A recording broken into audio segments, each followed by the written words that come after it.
저는 오늘 호세아 8장 1절에서 7절 말씀을 가지고 우리는 어떠한 삶을 살고 있는가라는 제목으로 함께 은혜 나누기를 원합니다.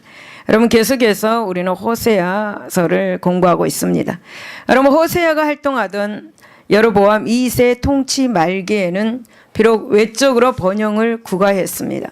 하지만 내부적으로는 그런 물질적, 세속적 성공으로 인한 타락과 부패가 심각할 정도로 만연해 있었습니다. 이스라엘의 산이란 산은 모두 우상 숭배로 전락했습니다. 산에 있는 산당들에는 가증스럽고 추악한 그런 우상 숭배 행위가 자행되었습니다. 또 힘이 있는 권력자들은 자기 만족과 치부를 위해서 가난하고 힘없는 이웃을 학대하고 수탈하는 악행을 자행하기도 했습니다. 여러분, 이스라엘 백성들이 이처럼 종교적으로나 도덕적으로나 갈피를 잡지 못하게 된 가장 근본적인 이유는 바로 그들의 신앙이 가식적이었고 하나님을 자신들의 삶의 중심에 모시지 않았기 때문입니다. 그렇기에 하나님을 이스라엘을 심판할 수밖에 없었습니다. 그렇다면 이제 본문을 한번 살펴보도록 하겠습니다. 첫 번째 보면 기도의 응답을 원한다면 먼저 그의 합당한 삶이 수반되는 것을 알 수가 있습니다. 2절을 보면 그들이 장차 내게 부르짖기를 나의 하나님이여 우리 이스라엘이 주를 아나이다 라고 그렇게 말씀하고 있습니다. 여러분, 이 말씀은 이스라엘이 위기의 순간에 하나님께 부르짖게 될 것이다 라는 것입니다. 여러분, 우리가 말씀을 이렇게 보면 얼핏 보면은 그들이 회개한 것처럼 보입니다. 호세아가 외친 하나님을 아는 지식을 드디어 갖춘 것처럼 보입니다.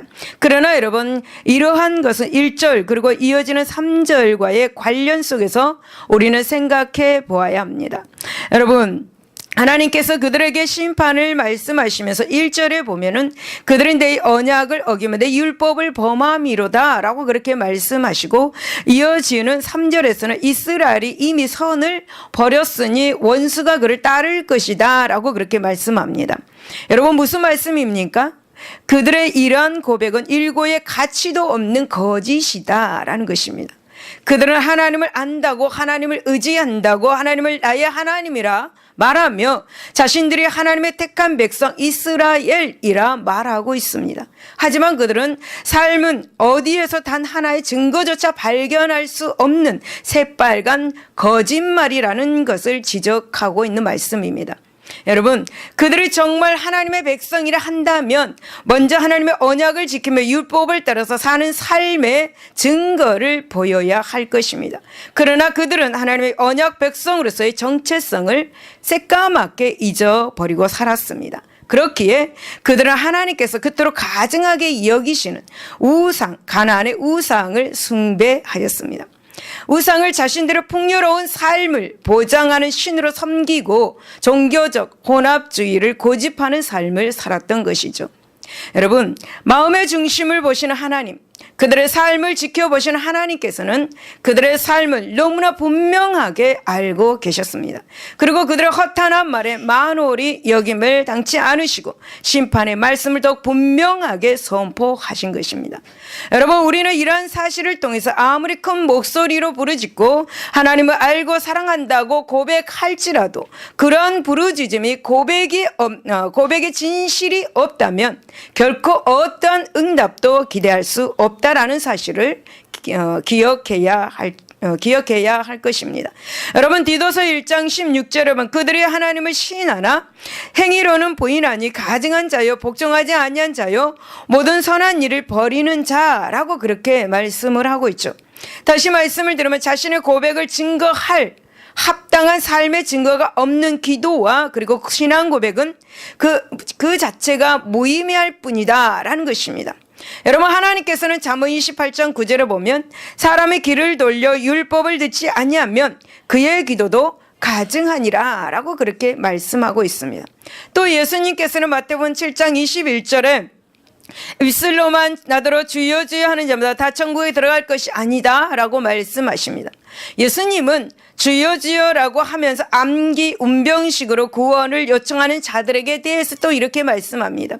마태복음 7장 23절을 보면 그때 내가 너희를 도무지 알지 못하니 불법을 행하는 자들아 내게서 떠나가라 라고 그렇게 말씀하시면서 심판하실 것을 선포하고 계십니다. 사랑하는 여러분, 성도들은 실로 하나님을 위해서 하나님을 향해서 구원의 은혜를 구하고 축복을 갈망합니다. 그러나 여러분, 하나님은 그가 진정 당신을 경외하는 자인지 그리고 그가 진정 당신의 뜻대로 행하는 자인지의 그 여부를 그 삶과 중심을 통해서 살피십니다.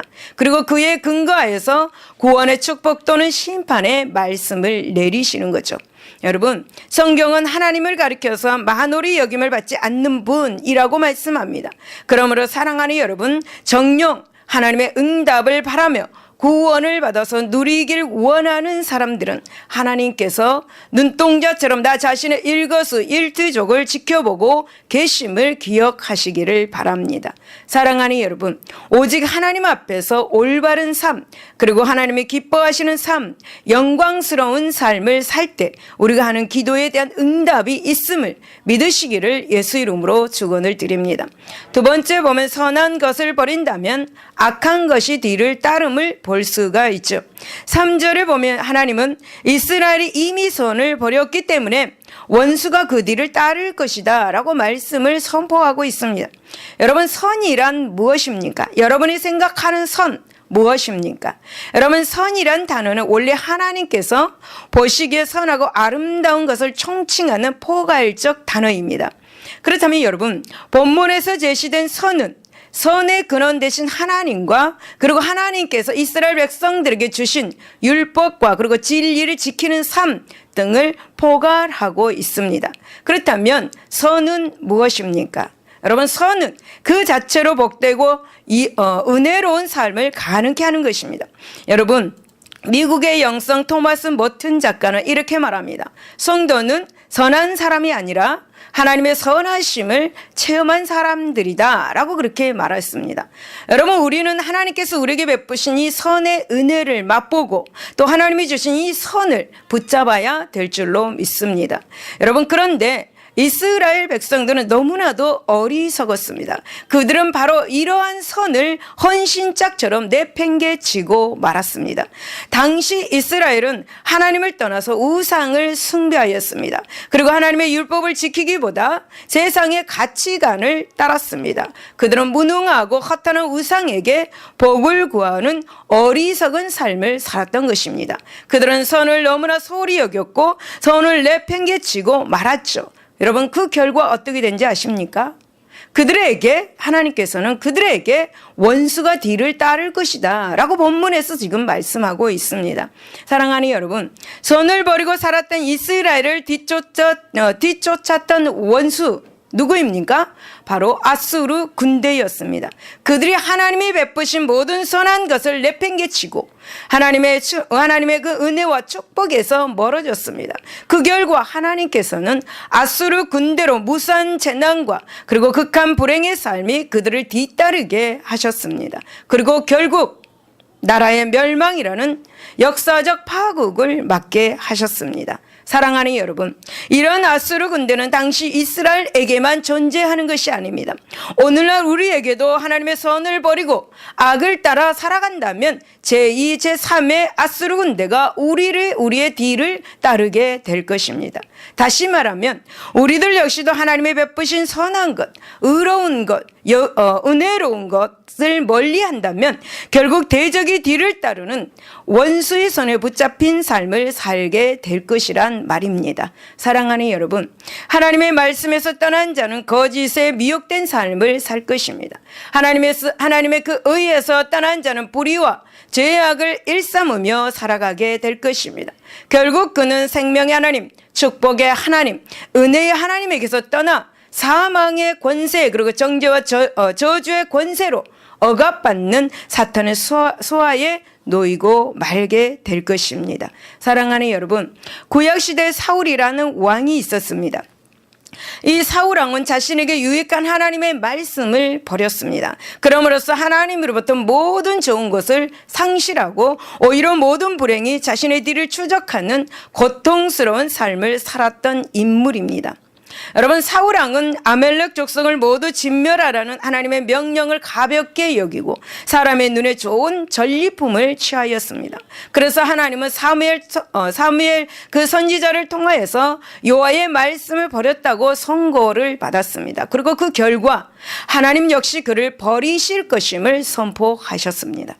여러분, 사무엘상 16장 14절에 보면 여호와의 영이 사울에게서 떠나고 여호와께서 부르시는 악령이 그를 번뇌케 하였습니다. 시편 36편 3절에서 4절에 보면은 사울의 입에서는 나오는 말은 죄악과 속임이고 지혜와 선행은 그쳤다라고 말합니다. 그리고 사울은 그의 침상에서 죄를 꾀하고 스스로 악한 길에 서고 악을 거절하지 아니하였다라고 그렇게 말씀하고 있습니다. 여러분, 사울왕은 처음에는 하나님의 영으로 붙들린 사람이었습니다. 그러나 하나님의 말씀을 버리고 난 후의 결과는 사울은 악신에 붙들려서 번뇌의 삶을 살았습니다. 여러분, 이 사탄의 번뇌하는 즉 참소하는 삶은 정말 힘든 삶입니다. 여러분, 지난주에 어떤 성도가 저를 찾아왔습니다. 그 성도는 저에게 말합니다. 자신은 자녀를 800명을 낳겠다고 말했습니다. 1년에 한 번씩 8쌍둥이를 낳겠다고 말했습니다. 결혼했지만 아직 아이가 없었습니다. 그리고 40대였습니다. 말대 안 되는 말을 마구 하였습니다. 자기 손목을 보여주면서 칼로 몇 번을 긁었다고 했습니다. 높은 곳에 있으면 누가 칼로 너를 찌를 것이니 옆구리는 찔려서 피를 흘리는 것보다 여기에서 뛰어내리는 것이 좋다라고 그렇게 말도 한다고 합니다. 여러분, 이것은 참으로 사탄의 번뇌입니다. 여러분, 이것은 참으로 사탄이 주는 참소입니다. 여러분, 사탄의 참소, 즉 번뇌는 참으로 힘이 듭니다. 사울은 하나님의 말씀을 버림으로 사탄의 참소가 끊이지 않는 삶을 살았습니다. 그래서 다윗을 죽이려고까지 하였고, 여러분, 사무엘상 31장 3절에서 4절에 보면 사울왕은 자기 충복인 다윗에 대한 의심과 질투심에 사로잡혀서 사울의 마음은 점점 흉악해졌습니다. 악해졌습니다. 마침내 블레셋과의 길보아 전쟁에서 패하여서 자살함으로 그 생을 마감하는 그런 사울의 왕이었습니다. 사랑하는 여러분, 우리가 이상의 말씀을 통해서 다짐해야 할 것이 무엇인가 한번 생각해 보시기를 바랍니다.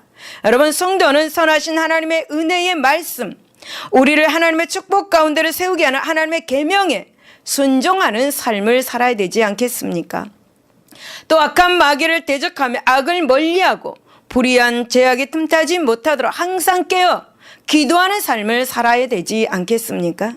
사랑하는 여러분, 이처럼 우리는 선한 것을 찾고 가까이 하고 선을 붙들고 악을 멀리하는 삶을 살아야 할 것입니다. 그러할 때 진정 지속적으로 하나님의 은혜와 축복 가운데 살아가게 될 것입니다. 세 번째, 하나님은 당신을 존중히 여기는 자를 존중히 여기시며 축복을 하십니다. 4절의 말씀을 보면 그들의 왕을 세웠으나 내게서 난 것이 아니며 그들의 지도자를 세웠으나 내가 모르는 바라 라고 그렇게 말씀합니다. 여러분, 북이스라엘은 하나님의 뜻은 전혀 관심을 두지 않고 자기들의 임의대로 왕을 세우고 지도자들을 세웠다라는 그런 말씀입니다. 여러분, 실제로 북이스라엘 왕국의 역사는 여로보암이 르호보암에게 반란을 일으켰습니다. 북이스라엘은 왕국을 세울 때부터 마지막 왕 호세아가 베가를 암살하고 왕위에 오를 때까지 그야말로 반란과 암살로 점철된 어두운 역사를 가지고 있습니다. 이런 그들의 역사는 그들의 하나님과 얼마나 무관한 삶을 살았는지를 우리에게 철저하게 보여주고 있습니다. 여러분, 북이스라엘에서는 반란과 암살이 거듭되었습니다. 총 19명의 왕이 제의하는 그런 동안에 창건자 여로보암을 비롯해서 호세아까지 무려 9번이나 되는 반역이 있었습니다. 19명의 왕들 중에 하나님의 뜻을 묻고 그들을 행한 자가 없었다라는 것을 알 수가 있죠. 그들은 하나님의 뜻, 하나님의 건의와 무관하게 자기 임의대로, 자기의 생각대로, 자기의 탐욕대로 반란을 일으켜서 정권을 찬탈하였습니다. 여러분, 그렇다면 그들이 이렇게 행한 결과가 무엇입니까? 여러분, 그들은 19대 동안 여로보암을 제외하고 피 흘린 자들이 다른 이들에게 의해서 피 흘림을 당하고 멸절당하는 일이 지속적으로 계속되었을 뿐입니다. 실로 그들의 역사는 하나님의 권위를 인정하지 않았다라는 것, 하나님을 존중하지 않았다라는 것이죠. 그래서 그것으로 인해서 그들은 불행한 역사, 저주스러운 역사를 써 내려갈 수밖에 없었습니다. 사랑하는 여러분, 이스라엘 백성들에게 있어서 하나님은 그들의 아버지입니다. 하나님은 그들의 남편과도 같은 분이십니다. 여러분, 인생 가운데 중대사가 있을 때에 부모를 존중하는 자녀들은 진학이든지 취직이든지 결혼이든지 부모님과 상의하게 마련입니다.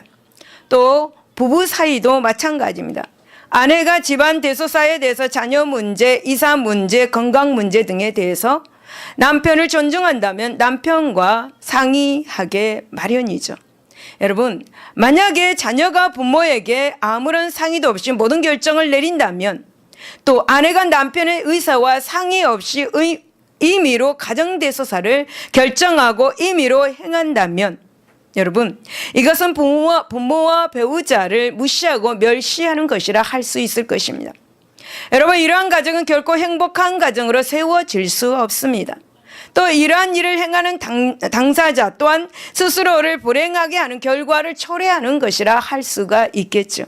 사랑하는 여러분, 북이스라엘 역사가 비극으로 점철되고 저주와 파멸로 기결된 이유는 무엇이었습니까? 바로 그들이 아버지와 남편이라 할 수 있는 하나님을 멸시하고 임의대로, 그것도 탐욕과 제약된 생각대로 범사를 행하였기 때문입니다.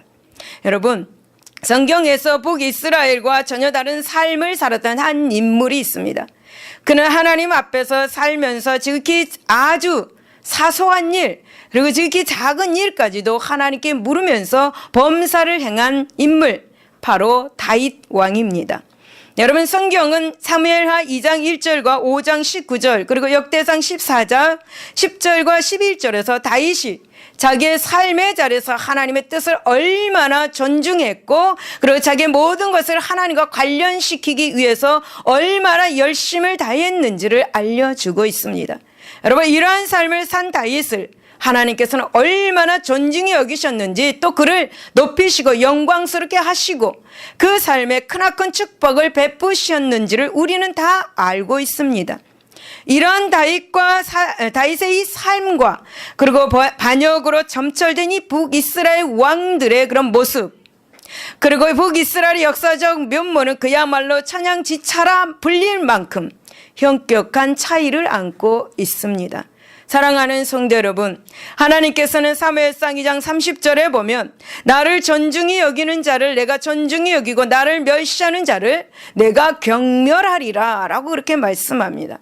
다윗이 사람들과 하나님 앞에서 존귀한 삶을 살 수 있었던 것, 바로 다윗이 하나님을 존중히 여기며 범사에 하나님을 인정하여 범사를 하나님께 물으며 살았기 때문입니다.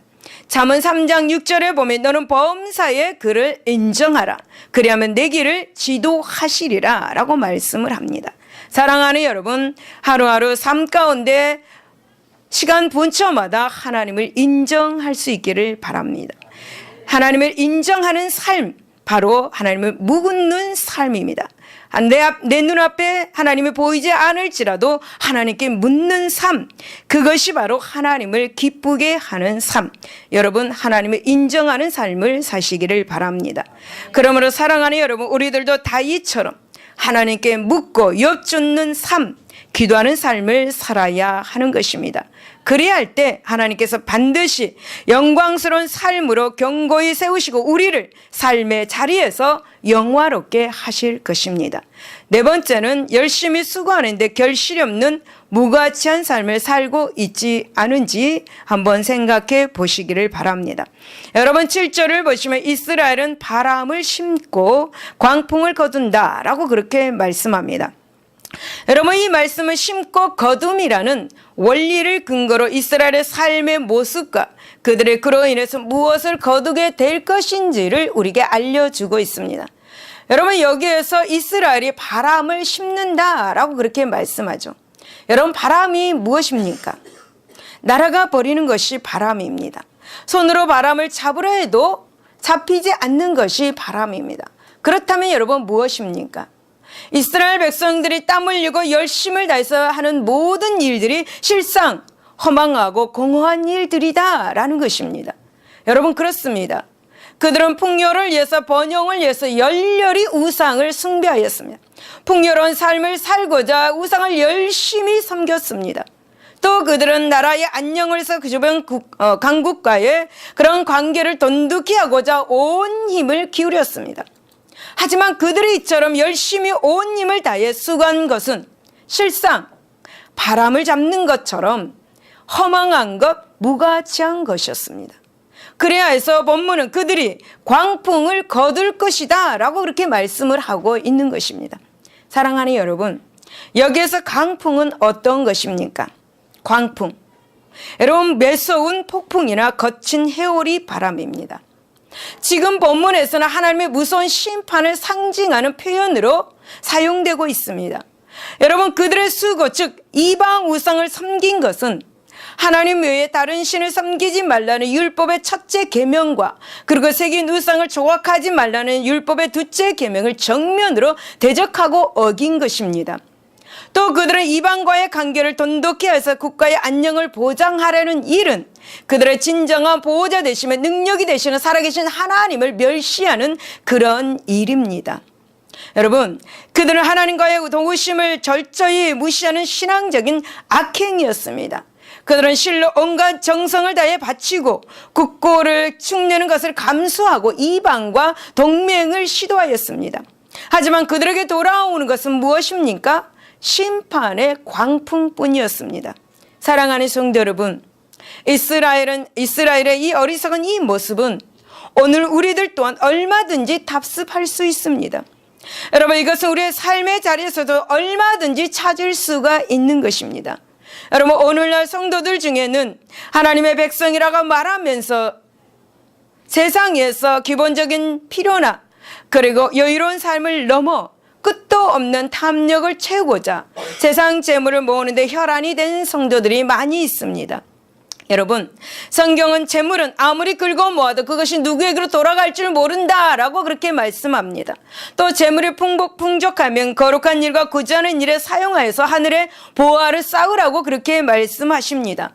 그런데 여러분, 그들은 이 하나님의 말씀을 업신여기고 오직 자기 창고를 채우는 데만 마음을 두고 있습니다. 그들은 하나님과의 관계는 허물어져 있음에도 불구하고 이에 대해서는 개의치 않는 삶을 살고 있습니다. 그들은 자기에게 현실적으로 이익을 끼칠 것이라 생각되는 이들과 돈독한 관계를 맺고자 수단 방법을 가리지 않습니다. 여러분, 물론 이러한 사람들이 세상에서 일시적인 성공한 것처럼 보이고 형통한 것처럼 보일 수는 있습니다. 그러나 사실상 그들은 바람을 심기 위해서 열심히 온갖 수고를 하는 어리석은 자들입니다. 여러분, 그들이 거둘 것이라고는 하나님의 심판의 광풍밖에 없다, 본문에서 말씀을 하고 있습니다. 여러분, 갈라디아서 6장 7절에 보면 스스로 속이지 말라. 하나님의 업신여김을 받지 아니하시나니 사람이 무엇으로 심든지 그대로 거두리라 라고 말씀합니다. 여러분, 잠언 22장 8절에 보면 악을 뿌리는 자는 재앙을 거둔다 라고 그렇게 말씀합니다. 여러분, 성경에서는 우리에게 수고하고 땀 흘리는 삶, 열심을 다하는 삶을 강조하고 있습니다. 성경은 부지런한 자, 성실한 자, 목표를 위해 매진하는 자가 되라고 강조하고 있습니다. 하지만 여러분, 그처럼 수고하고 노력한다 해도 모든 것이 다 결실은 맺는 것이 아닙니다. 그렇기에 성경은 우리들에게 의로운 것, 선한 것, 거룩한 것을 위해서 수고할 것을 권하면서 하나님의 꿈을 가지고 바른 표대를 세우며 살 것을 힘주어 강조하고 있습니다.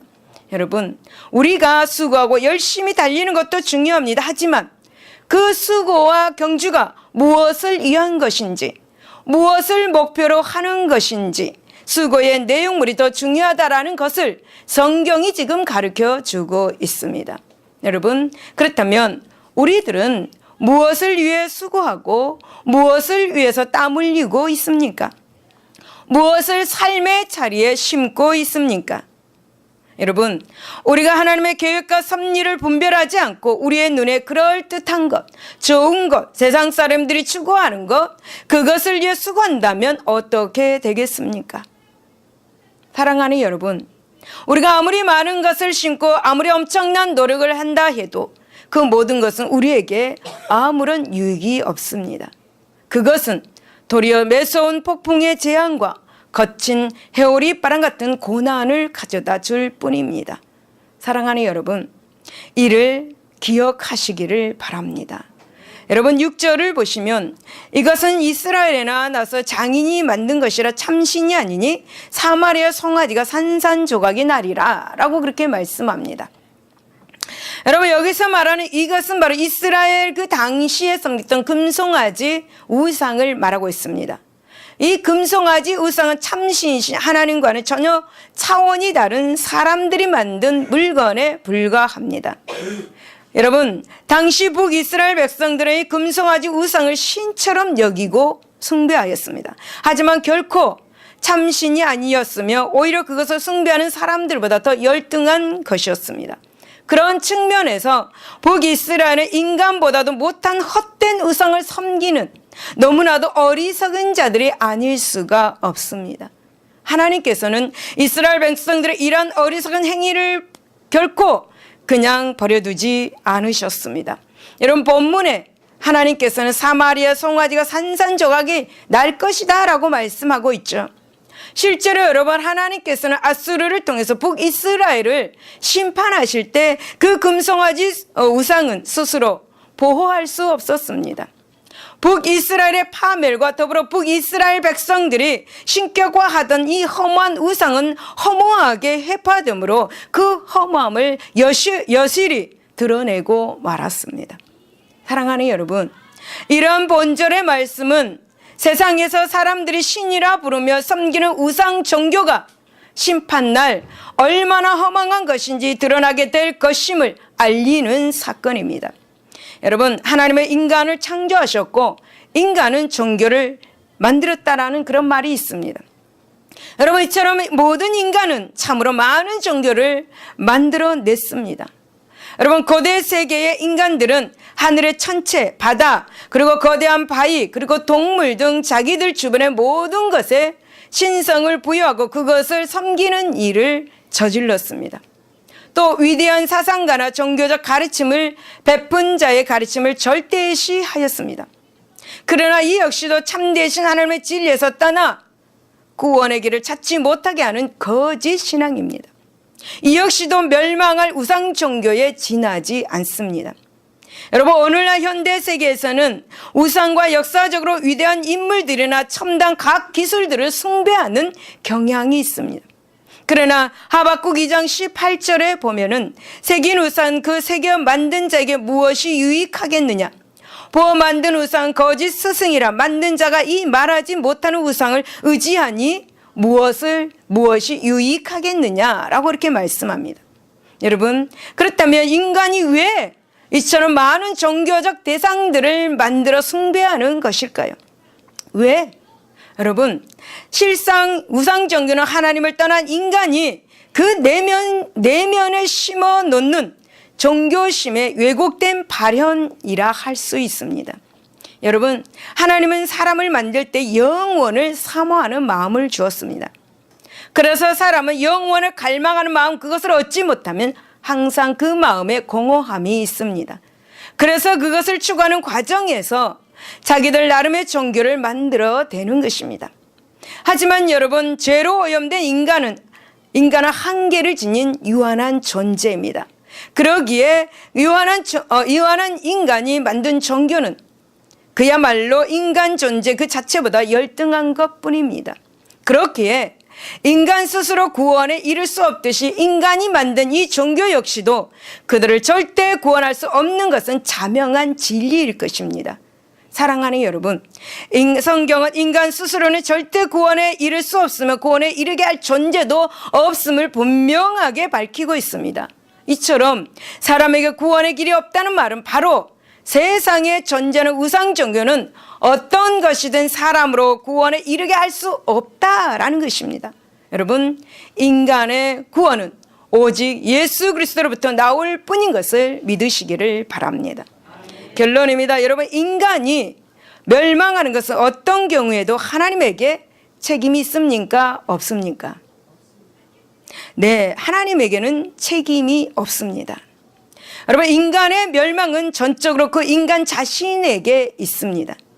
다시 말하면 인간은 스스로의 죄와 허물로 인해서 고통당하고 멸망하는 것입니다.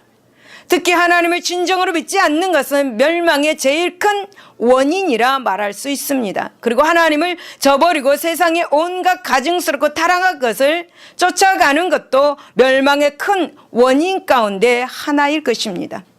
여러분, 뿐만 아니라 위기와 시련을 만났을 때 겸손히 하나님을 의지하지 않고 인간의 생각대로 노력만을 하는 것은 하나님을 업신여기는 일일 것입니다.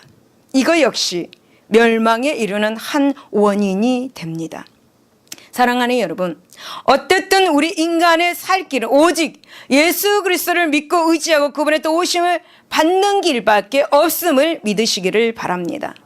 여러분, 그렇다면 우리는 얼마나 하나님을 의지하는 삶을 살고 있습니까?